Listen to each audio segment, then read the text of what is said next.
안녕하세요. 한국역사연투재단 장계황 이사장입니다. 오늘은 말도 많고 탈도 많은, 그리고 비리온상이라고 하죠. 거의 뭐 종합 세트 정도 되는 해운대에 있는 LCT에 대해서 여러분들하고 이 문제를 한번 좀 알아볼 수 있도록 하겠습니다. 이 LCT 문제는 뭐 보통 심각한 게 아니에요. 까도 끝이 없을 정도로 비리가 많이 나오는데, 아마 그 당시에 그거를 검찰에서 깨끗하게 정리를 못하다 보니까 엄청나게 수분양자들에 대한 특혜 분양이 많이 있었던데도 불구하고, 뭐 최근에 이제 그 명단이 나와갖고 되게 이제 문제시 되고 있는데, 한쪽에서는 오리발 전략으로 나가고, 그 당시에 그걸 정리가 잘 안 되다 보니까 이런 문제가 다시 거론되는 게 아닌가 이렇게 생각합니다. 이 문제 끝까지 좀 파헤쳐야 됩니다. 사실 저는 뭐 부동산 개발자로서 일전에 이제 군인공제회에 이제 자문위원으로 오랫동안 제가 일을 했댔습니다. 학교에 있을 때. 그러다 보니까 군인공제회에서 여기 그 LCT에 그 당시에 투자를 많이 했기 때문에, 간접 투자입니다. 직접 투자가 아니고 간접 투자를 많이 했기 때문에 뭐 이 건에 대해서는 뭐 그 당시에 뿐이 아니라 그 이후에도 상당히 세세한 내용을 자세히 알고 있습니다. 오늘은 그런 걸 중심으로 해갖고 과연 어떤 문제점이 있었고 그 당시 어떤 비리가 있었던 게 이 문제인가, 여기에 대해서 한번 여러분들하고 오늘 얘기를 한번 좀 해볼 수 있도록 하겠습니다. 그래서 잘 한번 좀 들어보시고 과거의 기억을 한번 좀 더듬어 볼 수 있도록 하겠습니다. 이 LCT는 뭐 여러분들 잘 알다시피 해운대 LCT 더 샵이라고 합니다. 즉 포스코에서 이걸 진행했기 때문에 더 샵이다 이렇게 얘기를 하는데요. 해운대구 달맞이길 30 중동에 들어갑니다. 행정구역으로. 물론 이 사업은 뭐 1900년대 말 2000년도에 시작을 했습니다만은 이제 2013년도에 이제 완전하게 이제 작곡이 들어서 갖고 2019년도 12월 1일 날에 준공이 떨어진, 현재는 뭐 잘 살고 있습니다. 많은 사람들이. 규모는 총 3개동으로 되어 있는데, 이제 랜드마크 타워가 이제 해운대 부산에 제일 높죠. 101층짜리가 있고, 타워 A동과 B동이 85층짜리인데 여기 지금 주로 아파트로 이제 구성되어 있습니다. 용도는 이제 레지던스 561세대, 이제 아파트인 시그니엘 부산이 260세대 갖고 총 881세대가 되고요. 이 자리가 이제 좀 뭐 이렇게 많은 사람들이 관심을 갖는데, 이 자리를 사고 파는 이 과정에서도 이제 문제가 상당히 좀 많이 있었어요. 이게 이제 옛날에 보면은 이제 한국콘도라고 있었습니다. 이게 한국콘도 자리입니다. 한국콘도가 이제 워낙 오랫동안에 이제 이 자리에서 이제 부도가 난 뒤에 이제 흉물로 있다 보니까 이제 부산 도시공사에서 이제 이걸 매입을 해갖고 이제 민간 개발 사업으로 진행한 게 이제 본 사업인데, 일부는 이제 국방부 토지가 있었는데, 이 국방부 토지에서 뭐 매입할 그런 문제에 또 다른 문제는 없었는지 뭐 이런 데서 한번 좀 살펴볼 필요가 있는 거고요. 전체는 총 2조 7천억 사업으로 뭐 상당히 큰 규모입니다. 이 상당히 큰 규모가 어떻게 그 이용복지가 이렇게 하게 됐는가, 뭐 이런 부분들이 되게 이제 문제가 됩니다. 그림으로 한번 이렇게 본다라고 하면 해안가에 있는 101층짜리가 이제 레지던스 호텔이 있고, 바로 밑에 이제 관광 호텔이 이제 이렇게 있고요. 이쪽에 아파트에 이제 타워가 이제 85층짜리가 이제 아파트가 2개 동, A동과 B동이 있고, 그 밑에 이제 워터파크가 있습니다. 그렇게 하고 이제 1층서부터 3층까지는 이제 상가로 이렇게 되어 있고요. 그 뭐 연예시설이라든가 스포츠센터라든가 이런 편의시설들이 있고, 지하에 5개 층에 이제 주차장이 있는 이런 시설입니다. 뭐 그림에서 보는 바로 이 자리가 이제 해운대 이제 해안이고, 요 박스친 부분이 이제 워터파크하고 이제 다 들어있는 이 타워 되는데, 뭐 조금 잠깐만요. 이 얼굴이 가리니까 좀 한번 치워볼까요? 바로 이 자리가 됩니다. 이 자리가 되고, 옆에는 뭐 파라다이스 호텔이라든가 해안가로 상당히 고층 건물들이 이렇게 많이 형성이 돼 있고요. 지금 현재는 저 뒤에 보이는 게 달맞이 고개죠. 상당히 부산 관광에서 뭐 중요한 부분이고, 넘어가면은 이제 기장굴이 되는 거고, 이제 동부산 쪽이 있고, 여기 이제 앞에 있는 게 101층짜리가 되는 거고, 뒤가 타워 A동, B동 아파트가 됩니다. 상당히 고가에 가는데 이게 이제 상당히 10대까지 정도의 문제가 있습니다. 이 문제에 대해서 지금부터 하나씩 이 문제가 어떤 문제가 있어갖고 이렇게 됐는데 제일 먼저는 고가 논란이 있었죠. 이 당시에 뭐 여러분들 잘 알다시피 불과 뭐 2, 3천만 원대의 아파트가 이렇게 형성이 될 때 여기는 뭐 3.3제곱미터당 뭐 흔히 이제 평당 이렇게 얘기하는데 약 7천만 원 이상의 분양을 했습니다. 그런데 펜트하우스 같은 경우에 이제 면적이 넓다 보니까 약 67억 정도에 7,800만 원에 이제 분양을 해갖고 약 그 67억 정도에 하고요.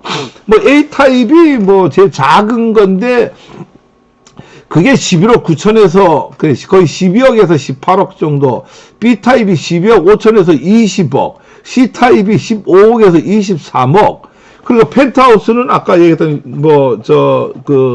D타입인데 작은 게 이제 45억에서 49억, 거의 50억 정도고, E타입이 가장 큰 타입인데 이게 67억 9천까지 갔으니까 이게 뭐 엄청 큰 거라고 봐야 되겠죠. 자, 지금부터 이제 그 논란이 됐던 거를 본격적으로 하나씩 이렇게 살펴보면은 이 비리 논란이 있었댔는데요. 이제 뭐 잘 알다시피 2000년대 초에부터 이제 이미 시작된 LC 사업이 이건 원래 부산광역시가 이제 시작을 했던 거예요. 국내에 이제 관광객을 유치를 이제 하고자 이제 해운대 해수욕장의 동쪽에 이제 한국 콘도가 상당히 흉물로 남아 있다 보니까 이제 이거를 이제 아까 부산 도시공사를 통해서 매입을 하고 거기에 있는 군부대에 있는 군용지를 국방부 땅을 마주 매입을 해갖고 해운대 관광 리조트라고 하는 이름으로 초고층 마천루 사계절 휴양시설을 짓는 게 애당초의 계획이었어요. 그래서 요거를 이제 부지 매입까지 하고 선정까지 해갖고 이제 민간 컨소시엄을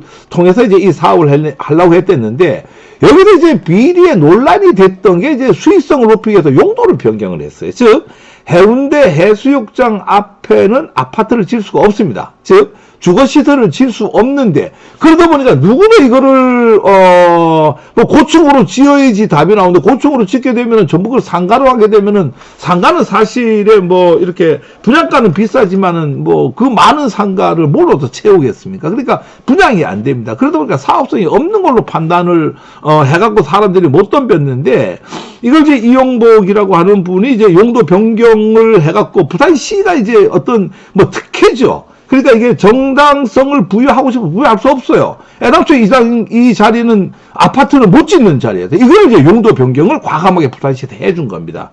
그래서 이제 결국은 부산시가 이걸 수용하니까 정관계 로비에 의해서 한 게 아닌가 이런 의혹을 이제 많이 받게 되고요. 이게 이 당시에 엄청 문제가 사실 됐었어야 되는데 우리가 지금 알고 있는 것보다는 문제가 안 됐어요. 아까 제가 처음에 시작할 때 비리의 온상이고 비리의 종합 선물 세트라고 얘기했죠. 한두 개의 비리가 아니에요. 근데 이게 왜 덮였냐면은 LCT 의혹이 나오자마자 일주일 있다가 박근혜 그 전 대통령 탄핵될 때 제일 시발점이 뭐였죠? 태블릿 PC였잖아요. 태블릿 PC가 이 시점에 한 일주일이 또 공개가 됐어요. 그러다 보니까 뭐 모든 뭐 이 관심이 태블릿 PC 쪽으로 하고 LCT 수사는 뭐 관심에서부터 벗어나니까 뭐 그냥 이 검찰에서 임대로 좀 정리를 했겠죠. 2017년도 3월 7일 날 이제 수사를 종료를 했댔는데요.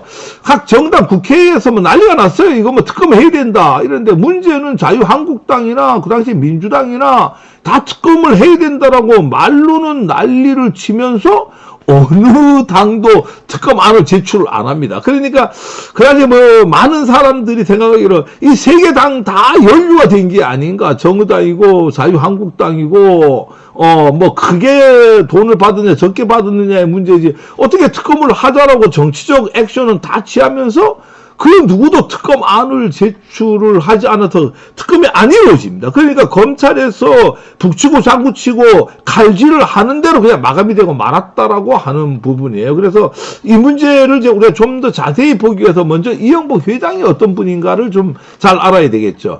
이분이 이제 워낙 유명하다 보니까 SBS에서 이제 그것이 알고 싶다 해서 이제 나왔는데 거기에 보면 이제 사기 횡령 혐의로 이제 도주를 받고 있는 이영복에 대해서 나옵니다. 그래서 이런 어떤 부분들이 이제 취재를 하는데 이 사람이 도주를 하면서 사라지면서 가장 중요한 게 비자금을 한 1,000억대를 이제 조성을 한 게 밝혀졌는데 그 비자금도 같이 없어졌어요. 이 미스테리에 대해서 이제 SBS에서 집중적으로 보도를 한번 한 적이 있었고, 근데 이게 이 이영복이라고 하는 사람을 이제 우리가 잘 알아야 되는데 이 부산시 재력가들은요 딱 두 종류로 나눠집니다. 이영복을 아는 재력가, 이영복을 모르는 재력가. 그러니까 이 사람이 어느 정도 유명한지 알죠. 로비의 달인이라고 하고요. 이 사람한테는 어떤 돈을 받아도 뒤탈이 없다라고 하니까 공무원들이고 검사들이고 아마 국회의원들이고 엄청 받았을 거예요. 아니 이 사람은 정평이나 있어요. 이 사람 돈은 아무리 먹어도 뒤탈이 없다 이렇게. 부산 부촌에서는 뭐 이 사람 이름만 대면은 나 이 사람 잘 알아 이러면은 아주 잘 나가는 사람이에요. 이 사람 사모님하고 친하다. 뭐 이렇게만 해도 이제 사실 의시될 정도로 이 사람이 이제 부산에서 유명한 분이고요. 이 사람만 유명한 게 이 사람 아들도 유명하죠. 이창환 씨라고 하는데 창조경제 참 오랜만에 들어보는 거 아니에요? 박근혜 전 대통령 시절에 이제 이 창조경제를 했댔는데 창조경제 이제 추진위원으로 이제 이렇게 참여를 하고 뭐 회의도 이렇게 참석하는 게 있고 AR, VR 이런 것들을 가지고 이제 이 사업을 하려고 이제 많이 노력했던 분을 알고 있어요. 근데 이제 이분이 이제 가장 여기서 이제 문제가 되는 걸 하나를 꼽으라고 하면 뭐냐면은 1996년도 다대 만덕지구 개발 사업이 진행됐는데 이게 이제 이영복 회장이 했어요. 근데 이때 이제 주택도시보증공사에서 그 돈을 많이 끌어대갖고 그 사업을 진행했댔는데 620억을 갚지를 못했습니다. 아직까지 미상환이에요. 근데 중요한 거는 거기 이자만 지금 1200억이 미납이 돼 있어요. 자, 중요한 거는 이 사람이 이 사업을 진행을 할 때에 이렇게 미납되고 이런 사람인데 어떻게 이 사람한테 이런 어떤 사업권을 줬느냐. 이게 이제 사람들이 이제 많이 미스테리라고 하는 거죠. 이렇게 주택도시보증공사 620억을 못 내고 이자만 한 1200억 정도 미납이 된 이런 사람한테 2조 7천억이나 되는, 죄송합니다. 이게 이제 2조 7천억입니다. 2조 7천억이 되는 LCG 사업자에 이렇게 선정을 하게 했다라는 게 이미 의혹 추성이고 여기에 엄청난 비리가 좀 많이 있었던 게 아닌가 이렇게 생각을 하는데요. 이 특혜를 이제 압축적으로 이렇게 본다라고 하면은 이 사진이 이제 이영복이라고 하는 회장입니다. 이게 이제 그 도주를 하다가 이제 잡혔을 때 사진인데요. 가장 큰 특혜는 이제 아까도 얘기했지만 이제 도시계획을 변경을 부산시에서 해줬어요. 어떤 거라니까 이제 주거시설을 못 짓습니다. 이 해안가에는 일제히 질 수 없는데 만약에 질 수 있었다라고 하면은 현대고 대우고 삼성이고 대한민국에 돈 있는 사람이 다 샀죠. 누가 안 사겠습니까? 그런데 이미 나중에 제가 또 자세히 얘기하겠습니다만은 이미 다 이렇게 로드맵을 짜놓고 이걸 했다라고 하는 거예요.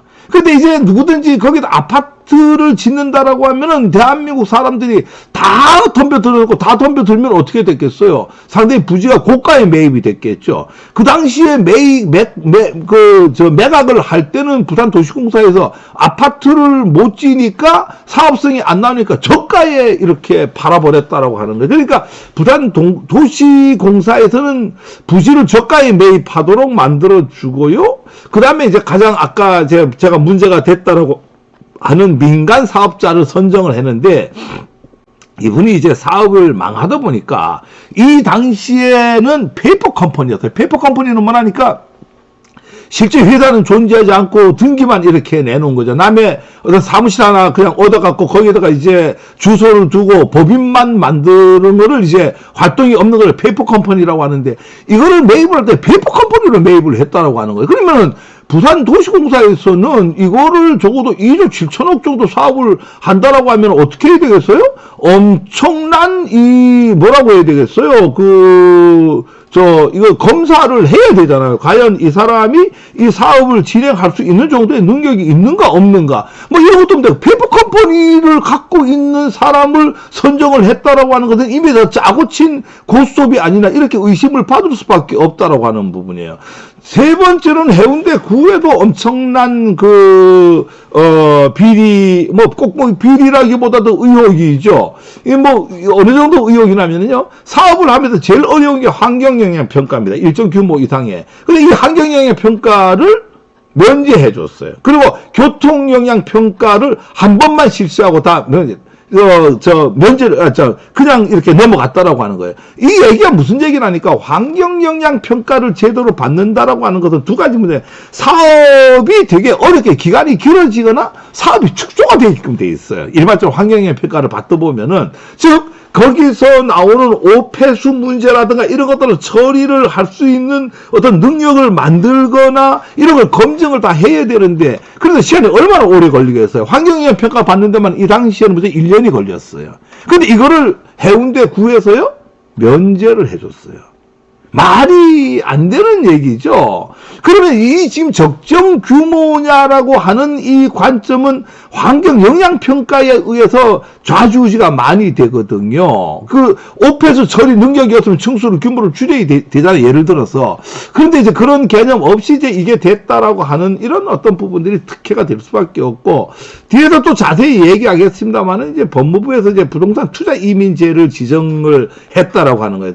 부동산 투자 이민 지정이라고 하는 건 뭐냐면은, 우리나라의 외국에서 이제 부동산 투자를 이제 좀 이렇게 많이 유치하기 위해서 이제 법무부에서 이제 영주권을 주는, 그러니까 5억에서 10억 단위의 어떤 투자를 하게 되면은 영주권을 바로 내줍니다. 제주도에서 제일 먼저 이제 이걸 시행을 했던, 그 당시에 5억을 제주도에다가 투자를 하게 되면은 숙박시설에다가 하게 되면 바로 영주권을 줍니다. 평창 올림픽이 열릴 때는 10억을 평창에다 투자를 하게 되면 영주권을 줬고요. 여수 박람회 할 때도 했댔는데, 그럼 이게 왜 그러면 투자 이민제가 지정이 되는 게 왜 불법이냐? 이게 불법입니다. 이게 공공에서 할 때 지역 단위로 하는 거는 이렇게 법에 의해서 되는데, 지금 여기는 지역 단위고 개별 사업장에 한 게 최초입니다, 이게. 그 이후에도 없었으니까, 앞으로도 아마 없지 않나, 저는 이렇게 생각을 하는데요. 이렇게 어떤 법무부에서도 이런 비리들이 있었다, 이렇게 말씀을 드리고요. 다섯 번째의 논란은 이제 보상하고 선정 비리입니다. LCT에 본격화된 2007년 6월인데요.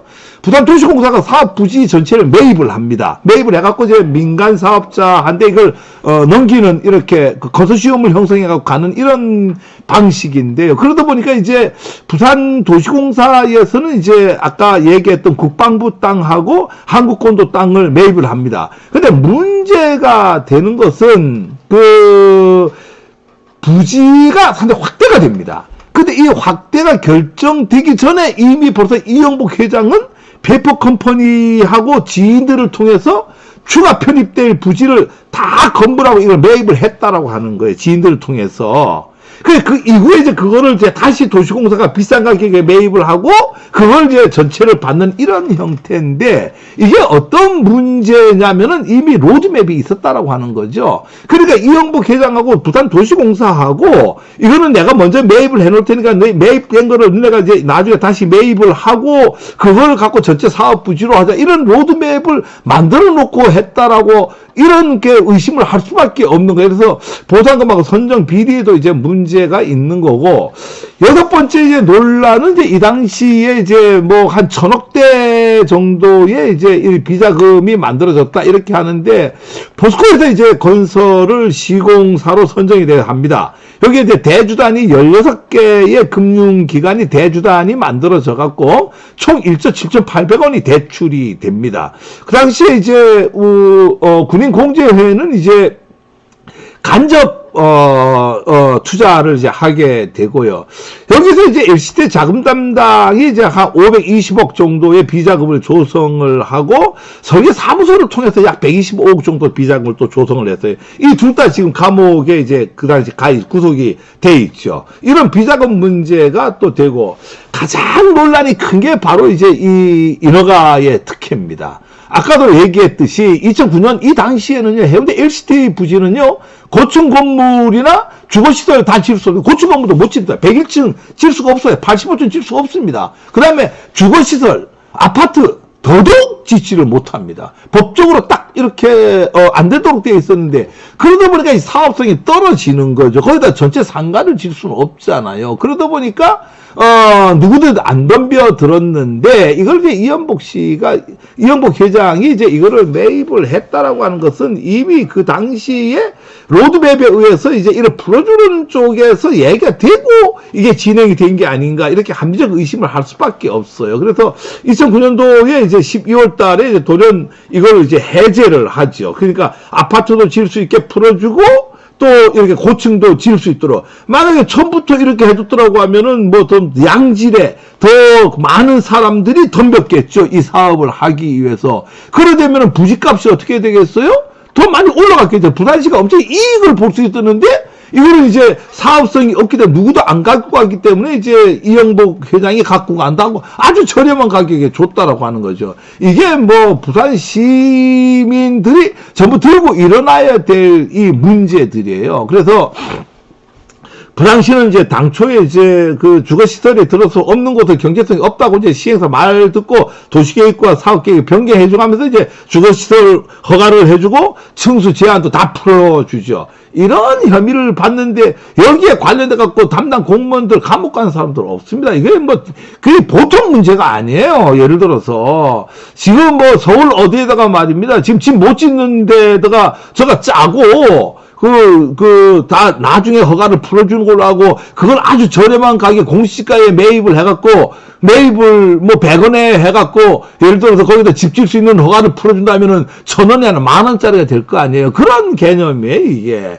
그렇다면 누가 손해를 보는 거예요? 이 당시에는 부산 시민들이 전체가 손해를 보는 개념이에요. 그래서 이 부산 도시공사에 이제 저가 부지 매입 가능하고 사업자 선정도 개입한 의혹이 있는데, 아까 얘기를 했잖아요. 이 사업자 선정을 하는데 페이퍼 컴퍼니를 갖고 선정하는 게 말이 안 되잖아요. 이분이 이제 사업을 하다가 이 당시에 이제 문제가 됐단 말이에요. 문제가 돼갖고 아무도 할 수 없는 건데 다른 사람 이름으로 이제 페이퍼 컴퍼니를 만들어갖고, 이거 페이퍼 컴퍼니를 갖고 사업을 할 수 있는 주체가 할 수 있는 데인가 없는 데인가라고 하는 것을 검증도 안 해보고 했다. 그러니까 결론 못 짓잖아요. 이 사람한테 맞춤형으로 주려고 모든 로드맵을 짜놓고 시작을 한 거예요. 그러니까 일단 네가 페이퍼 컴퍼니를 갖고 가고 이거를 풀어주게 되면은 지가는 오르고, 그러면 금융권에서 돈을 많이 받아올 수 있으니 이걸 갖고 정리하겠다. 뭐 이런 어떤 로드맵을 사전에 잡아놨기 때문에 가능한 일이었다. 이렇게 하고, 아까 얘기했죠. 해운대구는 환경영향평가 면제를 했습니다. 이게 상당히 큰 문제입니다. 이게 왜 환경영향평가를 면제해준지를 모르겠어요. 그러니까 환경영향평가를 면제를 만약 안 해줬다라고 하면은 틀림없이 뭐 기간이 1년 이상 길어졌을 거고요. 두 번째로는 이 규모에서 상당히 축소가 됐을 확률이 되게 많죠. 교통영향평가도 단 한 차례만 실시하고 바로 오케이를 해줬습니다. 그 다음에 이제 법무부는 이제 공공사업지인 동부산 관광단지 외에 민간 사업지인 LCT 부동산 투자 이민제에 최초로, 우리나라의 최초로, 뭐 최초가 아니라 딱 이 한 건입니다. 이 이후에 없습니다. 공공지역이 아닌 단위 사업장의 투자 이민제가 이렇게 승인된 게 하나뿐이 없어요. 이게 2013년도에 이루어진 건데요. 관계부처 회의도 없이요, 집어넣고 18일 만에 19일 만에 허가가 그냥 바로 이렇게 났다라고 하는 부분이에요. 그래서 이런 부분들이 어떻게 이제 있을 수가 있느냐, 있을 수 없는 일들이 이렇게 벌어진 거죠. 다음은 이제 여덟 번째 시공사 선정 문제인데요. 이게 LCT의 시공사는 이제 뭐 여러분 잘 알다시피 이제 포스코가 이제 참여를 했습니다. 포스코가 참여했는데 애당초부터 이제 포스코가 참여를 하려고 했댔느냐? 아닙니다. 그 당시에 제가 그 상황을 뭐 너무나 잘 아는데 포스코도 이 참여를 꺼렸습니다. 그 금융권에서 이미 바닥에 소문이 다 났댔는데 뭐 결론은 포스코가 참여를 했거든요. 구체적인 이유에 대해서는 뭐 일제 함구를 이렇게 하죠. 포스코건설이 이 사업에 발을 빼려고 하는 움직임을 보인 건 사실이고 외압설이 돌았는데, 이현복 회장이 뭐라고 하나 이렇게 얘기한다. 포스코건설 사장한테요, 돈을 풀지 않으면 사장이 바뀔 것이다 이렇게 하고 협박을 했어요. 이게 SBS의 그것이 알고 싶다의 취재 결과에 이렇게 나왔던 얘기들이고요. 이 제안을 거절한 포스코 사장은 실제로 한 달 뒤에 옷을 벗고 새로운 사장이 와갖고 이제 이거를 진행을 이렇게 했다. 이렇게 결론이 나오는 거고요. 아홉 번째 논란은 이제 일부 인사들만 이제 그 당시에 형사 입건이 됐다라고 하는 거예요. 아까도 얘기했듯이 이제 비자금 관련돼 갖고 자금 담당하고 설계 사무소가 약 1,000억 정도 가까이 되는 걸로 해 갖고 전부 형사 입건이 됐고 비자금을 조성해 갖고 그다음에 현기왕 당시 이제 민정수석이 이제 3년 6월을 받은 거는 그 당시에 이제 뭐 워낙 뉴스에 많이 나갔고 여러분 잘 알고 계실 거고요. 정기룡 부산시 경제특보가 자금을 이제 받아 갖고 이제 1년 6월의 형을 받았고요. 포럼 부산 비전 전 사무총장이 마찬가지로 1년 6월 받아갖고 이제 자금을 이제 수수한 걸로 해갖고요. 그 다음에 이제 이진복 그 당시에 이제 지금 국민의힘이죠. 자유한국당 부산 동네 의원입니다. 상당히 의혹을 많이 받았댔는데 이분이 이제 의혹만 받고 뭐 검찰에서 조사라도 흐지부시 되고 그냥 그 기소를 하지 않았습니다. 그냥 그걸로 끝냈는데 요거는 뭐 어떻게 내용이 정리가 마감이 됐는지는 뭐 검찰만이 알겠죠. 그 다음에 이제 백왕덕 그 지금 국민의힘에 이제 그 당시에 자유한국당 해운대 그 을 지역인데 이분이 징역 5년을 받고 벌금 1억에 추징금 9,100만 원을 이제 받아갖고 있는 상태고요.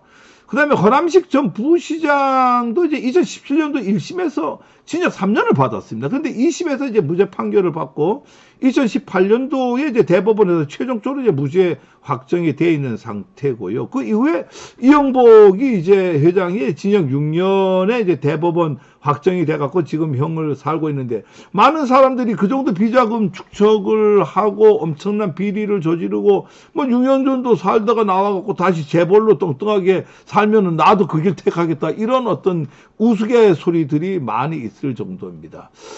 열 번째로는 이제 이 논란의 그 열 번째가 이제 이영복 회장의 도피 사건. 이분이 이제 잡히기 전에 엄청나게 도피 생활을 많이 했습니다. 그래서 검찰이 이제 이영복 회장을 이제 못 잡느냐, 안 잡느냐. 암묵적으로 도피를 이렇게 용인해주고 도와주는 거 아니에요. 이런 의혹을 상당히 많이 받았다라고 하는 거예요. 그 도피 자금 세탁했던 것도 확인이 됐고, 그 당시에 1,000억 원 정도의 이제 비자금 꼬불쳤던 게 이제 사라졌는데요. 이런 것들이 이제 아직까지 정리가 다 안 된 부분들이죠. 이영복은 이제 경기도 용인에서 이제 제3 LCT 사업을 추진했죠. 뭐 이 문제 때문에 제가 한번 또 만난 적이 이 당시에 있습니다. 그래서, 이번에 뭐 자유롭게 이제 돌아다녔던 분이고, 횡령 배임 혐의가 이제 가장 유력시 되는 당사자인 그 이영복 회장인데 이분이 이제 웃지 못할 것은 이제 최순실 너무나 잘 알잖아요. 이분하고 이제 월 1,000만 원짜리 이제 황제 친목계의 멤버들입니다. 그러니까 이미 자기네들끼리 이제 다 친하죠. 그러니까 그 아들도 이제 전부 이제 그런 어떤 일들을 함께 이렇게 그 창조 경제에 같이 이렇게 할 수 있었고 이런 것들이 다 이렇게 끼리끼리 이렇게 정리가 됐다라고 하는 부분이고요. 이영복 변호사가 누구나니까 1999년도에 이제 택지 전환 로비 사건을 수사했던 전직 검사 A씨, 부산의 그 택지 로비 사건이에요. 그걸 했던 LCT 관련 이영복 측 변호인단으로 합류를 했고요.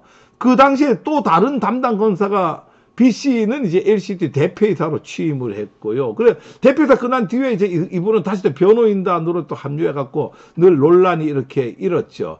그래서 이런 것들이 이제 제가 말씀드리고자 하는 거는 이런 거예요.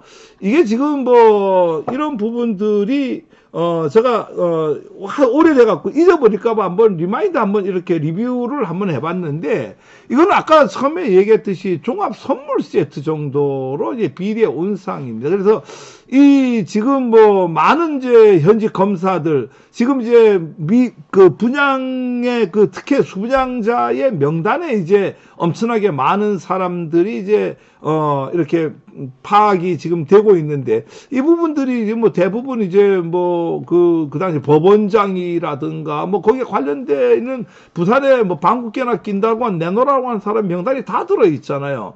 과연 이런 것들을 알고도 덮고 왔는 건지 수사를 그 당시에 능력이 없어서 안 한 건지 이 이외에도 이제 아까도 했지만 그 뭐 비리의 온상이라고 얘기를 했는데 엄청나게 까도까도 끝이 없는 게 이제 바로 LCT 건인데 이런 것들이 이제 마무리까지 이제 비단 지금 나와 있는 어떤 부분뿐이 아니라 물론 공소시효가 뭐 지난 것도 많이 있겠지만은 그 당시에 검사했던 조사했던 자료를 중심으로 해갖고 덮었던 것들이 엄청 많을 걸로 봅니다.